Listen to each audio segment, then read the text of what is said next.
నానమ్మా, నేనే నీ మనవరాలని తెలిసి ఫోన్ చేయగానే నేను, అమ్మ, నాన్న, పిన్ని, బాబాయ్, తమ్ముడు, నువ్వు అందరం కలిసి హ్యాపీగా ఉండొచ్చని ఎంతగానో సంబరపడ్డాను.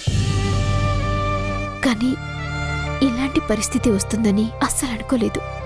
నువ్వే నా గాయత్రివని తెలియక నిన్ను నా మాటలతో ఎంతో బాధ పెట్టాను. కానీ నువ్వే నా గాయత్రివని తెలిసాక నిన్ను గుండెలకి హత్తుకోవాలని ఎంతో ఆశపడ్డాను. కానీ అవేవీ జరగలేదు. కనీసం అందరికి నువ్వే గాయత్రివని చెప్పే అవకాశం కూడా లేకుండా పోయింది. ఏమైంది నానమ్మా, ఎందుకు ఏడుస్తున్నావు? గతంలో నిన్ను నమ్మలేదు, ఇప్పుడు నిజం తెలిసినా ఏం చేయలేకపోతున్నాననే బాధ కన్నీటి రూపంలో బయటకు వస్తుంది రాధా. నేనొచ్చేసాను కదా నానమ్మా, ఇంకంతా నేను మేనేజ్ చేస్తాను. నువ్వు మనసులో ఎలాంటి బాధలు పెట్టుకోకు నానమ్మా. ఎందుకంటే మనసులో బాధ శరీర ఆరోగ్యాన్ని మరింత దెబ్బతీస్తుంది. నేను నీ మనవరాళ్ళని అందరికీ తెలియాలంటే నువ్వు త్వరగా కోలుకొని ఈ విషయాన్ని చెప్పాలి. అప్పుడు మనమిద్దరం కలిసి ఆ సత్యభ్రమరాంబ తాట తీయొచ్చు.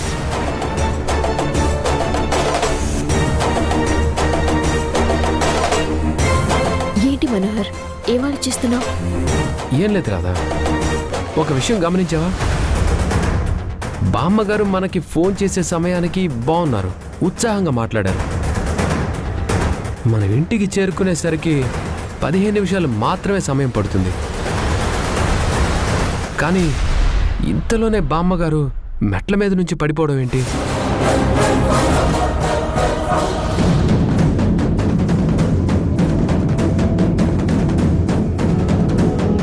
ఒకవేళ బీపీ వల్ల షుగర్ వల్ల కళ్ళు తిరిగి పడిపోయింది అనుకున్నా, అంత సడన్గా ఎందుకు జరుగుతుంది?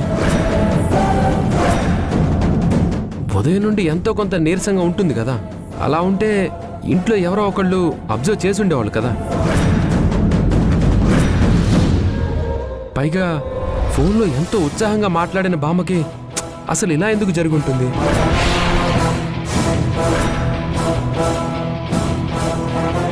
వామ్మో, ఈ మనోహర్ మామూలోడు కాదు. బామ్మ ఎమోషన్లో ఉన్న రాధా ఇదంతా ఆలోచించదులే అనుకుంటే ఈ మనోహర్ వలన రాధ ఆలోచించడం మొదలు పెడుతుంది.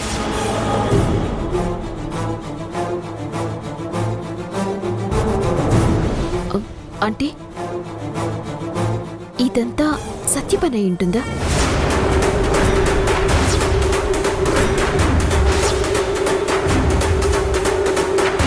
ఆలోచిస్తూ ఉంటే ఈ పని సత్య చేసుంటుంది అనిపిస్తుంది.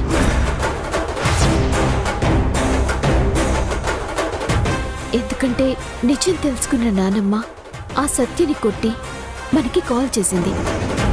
దాంతో నేనే గాయత్రిని అన్న నిజం బయటపడుతుందని సత్య ఈ పని చేసుంటుంది.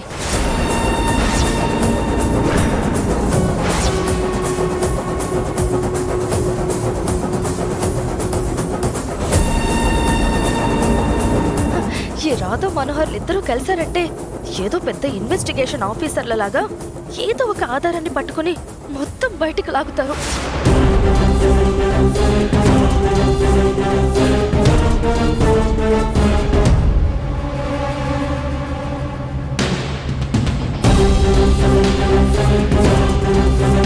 రాధా, చూస్తుంటే బామ్మ కూడా మనకి ఈ విషయం చెప్పడానికే ప్రయత్నం చేస్తున్నట్టున్నారు. అవును మనోహర్, నానమ్మ మనకి ఇది చెప్పడానికి చూస్తుంది. అంతే కదా నానమ్మ? అదిగో,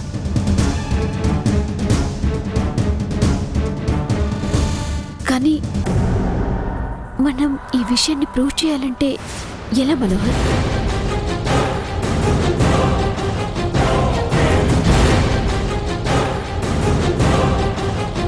వీళ్ళు ఇప్పుడు ఏం ఆలోచిస్తున్నారు?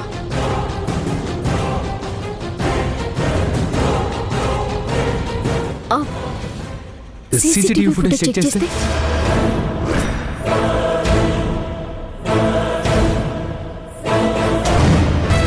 ఈ హడావిడిలో పడి ఆ సీసీ కెమెరా ఫుటేజ్ విషయమే మర్చిపోయాను.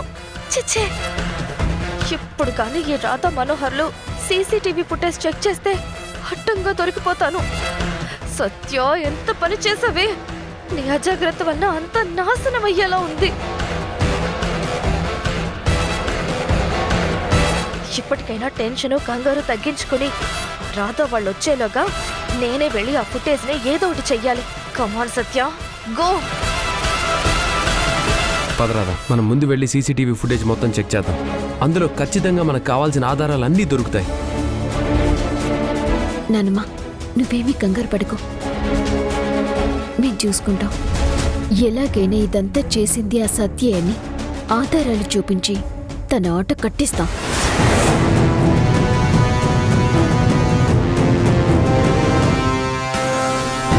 పద మనోహర్.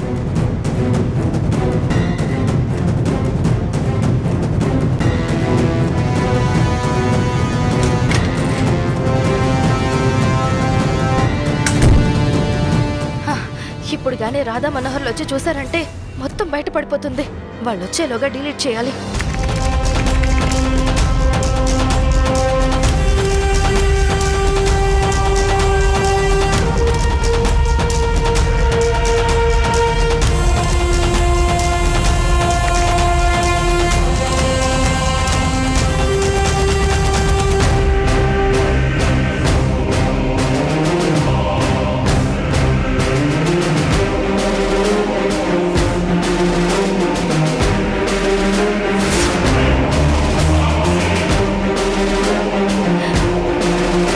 అయ్యో, ఈ సిస్టమ్ ఇప్పుడే హ్యాంగ్ అవ్వాలా?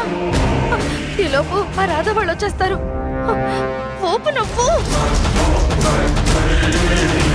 ఓ!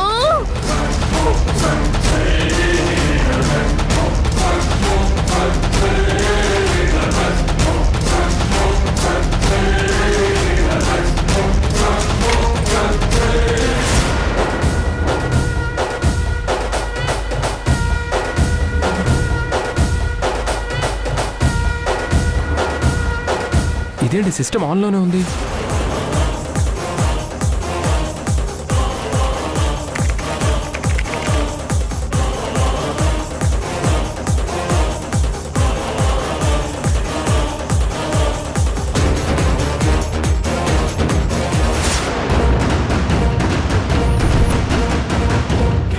రాధా ఫుటేజ్ కనిపించట్లేదు.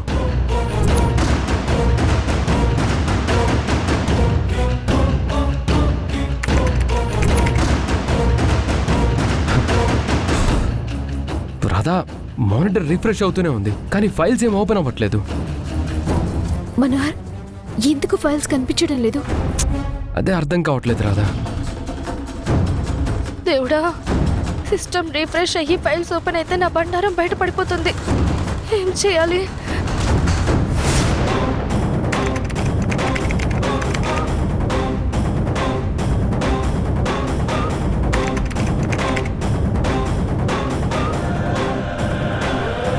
రాధా, సిస్టమ్ ఓపెన్ అవుతుంది.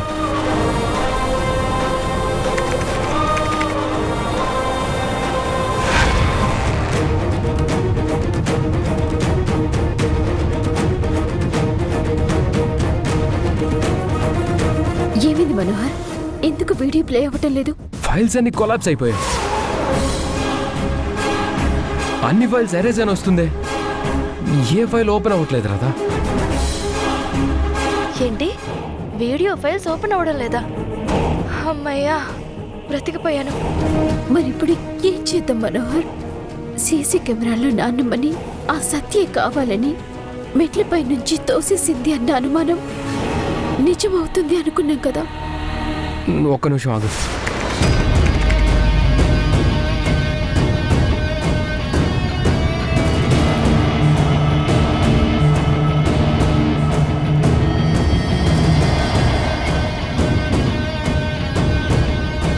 చా,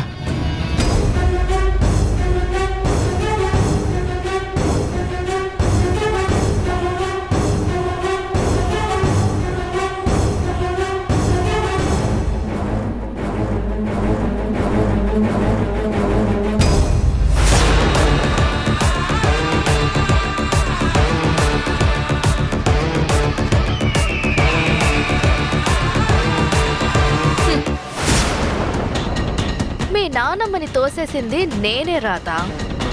నీ దురదృష్టం ఎలా ఉందో చూసావా? ఈ ఇంట్లో ఎన్ని సీసీ కెమెరాలున్నా అవి రికార్డ్ చేసిన వీడియోలు నీకు కనిపించలేదు. ఇక నువ్వు నన్నేమీ చెయ్యలేవు రాధా. ఛ! ఆ వీడియో ఫైల్స్ ఎందుకు ఓపెన్ అవ్వట్లేదో అర్థం కావట్లేదు. ఇప్పుడు ఏం చేద్దాం మనోహర్? మనకి దొరికిన ఆధారాలు ఏవి మనకు సపోర్ట్ చేయటం లేదు.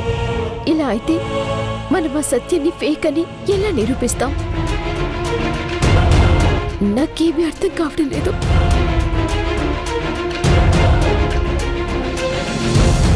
రాధా, నువ్వేం కంగారు పడకు. నా ఫ్రెండ్ ఒకడున్నాడు. వాడికి హార్డ్ డిస్క్ పంపిస్తే డిలీట్ అయిన వీడియోలను కూడా రికవర్ చేస్తాడు వాడు. నాకు తెలిసి వాడు మనకి హెల్ప్ అవుతాడు. కాకపోతే కొంచెం టైం తీసుకుంటాడు. కానీ వీడియో మాత్రం ఖచ్చితంగా తీసుకొస్తాడు.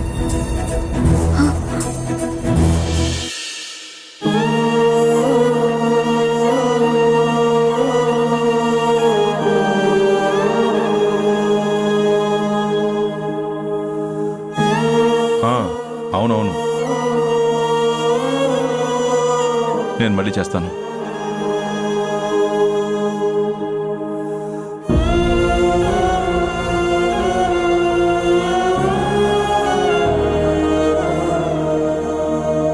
దేవకి, ఎందుకంత డల్గా ఉన్నావు? ఏం ఆలోచిస్తున్నావు? ఏం లేదండి, ఎంతో నమ్మిన మనకి ఎంత ద్రోహం చేయాలని చూసిందో మీకు తెలుసు కదా. అలాంటి రాధని మళ్ళీ ఇంట్లోకి తీసుకురావడం నాకెందుకో నచ్చడం లేదండి. మన నుండి మన కూతుర్ని దూరం చేయాలని చూసింది. మన గాయత్రిని మన ముందే ఎన్నెన్ని మాటలంది. చివరికి బయటికి పంపించాక కూడా మన పరువు మీడియాకెక్కేలా ప్రవర్తించింది. అలాంటి రాధ మన ఇంట్లో ఉంటే ఎందుకో మనసంతా అలజడిగా ఉందండి. తనింతకు ముందు రాధే అయితే నేను చాలా సంతోషించేదాన్ని. కానీ ఇప్పుడు తను పూర్తిగా మారిపోయిందండి.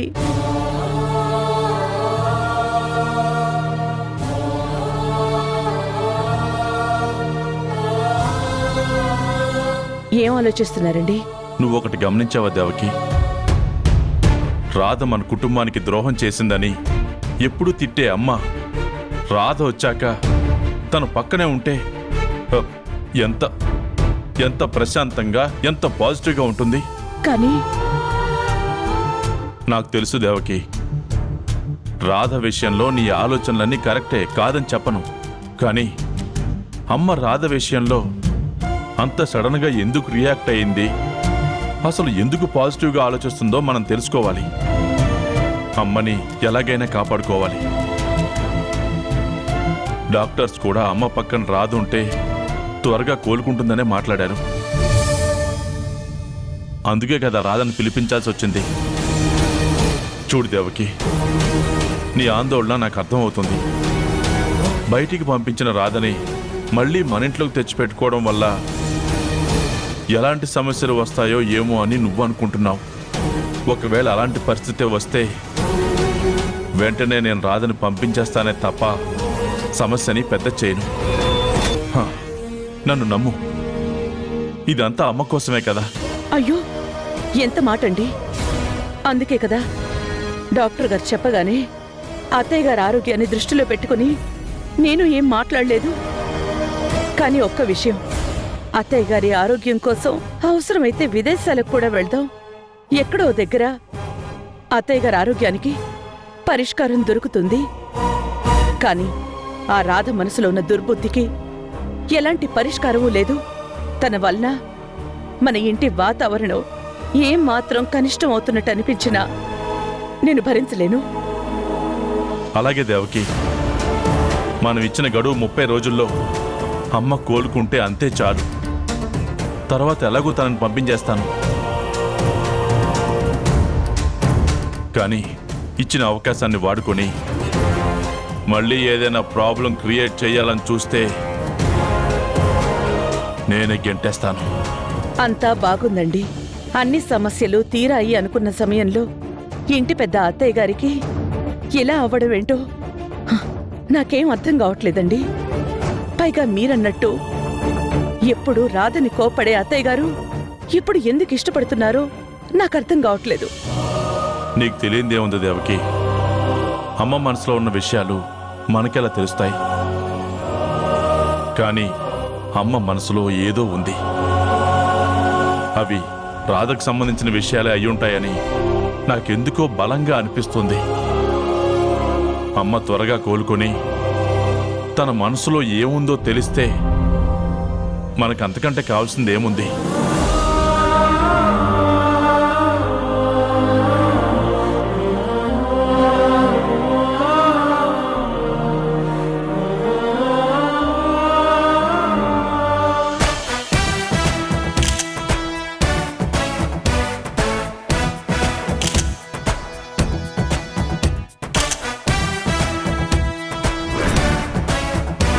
వావ్, ఏదక్క ఫోటోస్ దర్శన్, కొంచెం ఈ ఫోటోస్ చూడు.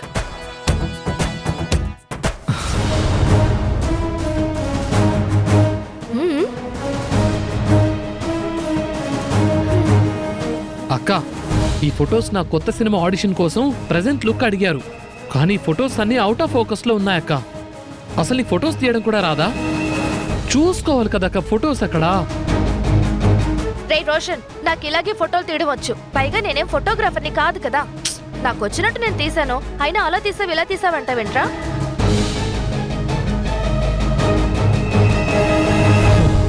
నీకు ఫొటోస్ తీయడం రాదు గాని మాటలైతే ఓ బాగా చెప్తావు. అయినా నేను ఈ ఫొటోస్ రాధాకతో తీయించుకుంటాను, తనైతే బాగా తీస్తుంది. హా?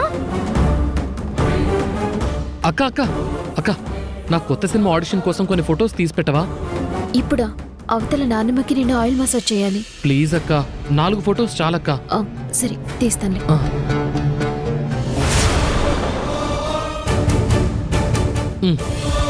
అక్క నిల్చుంటాను. ఆ,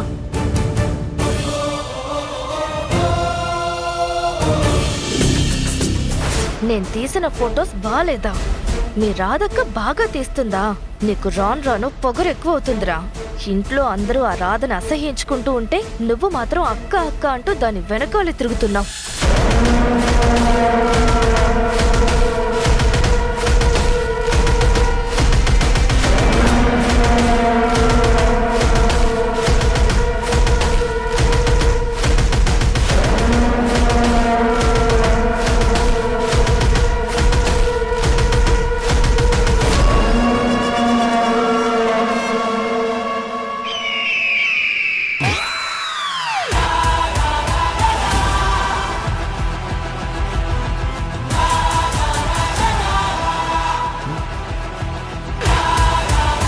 ఎప్పుడు నేను చెయ్యబోయే పనితో నీ అక్కకు మైండ్ బ్లాక్ అవుతుంది.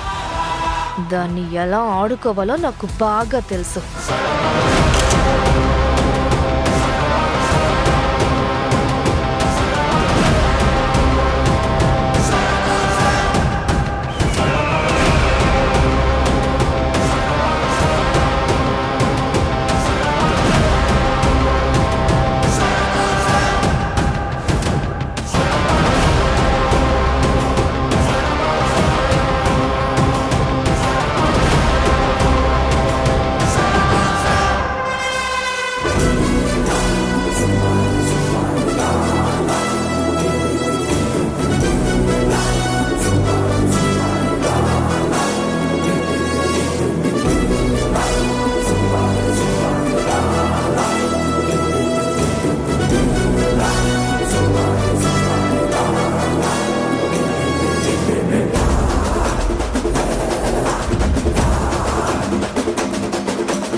ఇప్పుడు అమ్మ ఆ ఆయిల్ మీద కాలు వేసి జారి పడుతుంది. కాలు విరుగుతుంది. అందరి ముందు రాధ వల్లే ఇదంతా జరిగింది అని రాధని భలే ఇరికించొచ్చు.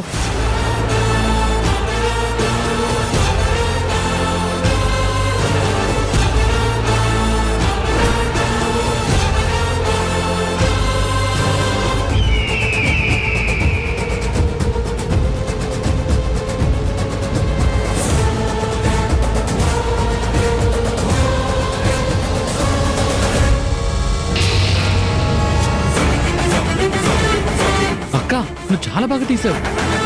చాలా బాగా వచ్చాయి అక్క. ఇది చూడక్క, సూపర్ గా ఉంది.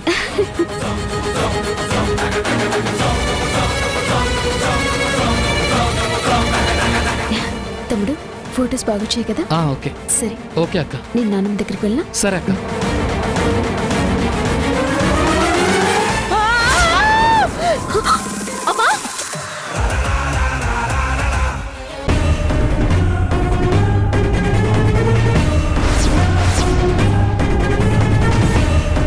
చెప్పు వంశీ. సీసీటీవీ ఫుటేజ్ మొత్తం బ్యాకప్ అయింది మనోహర్.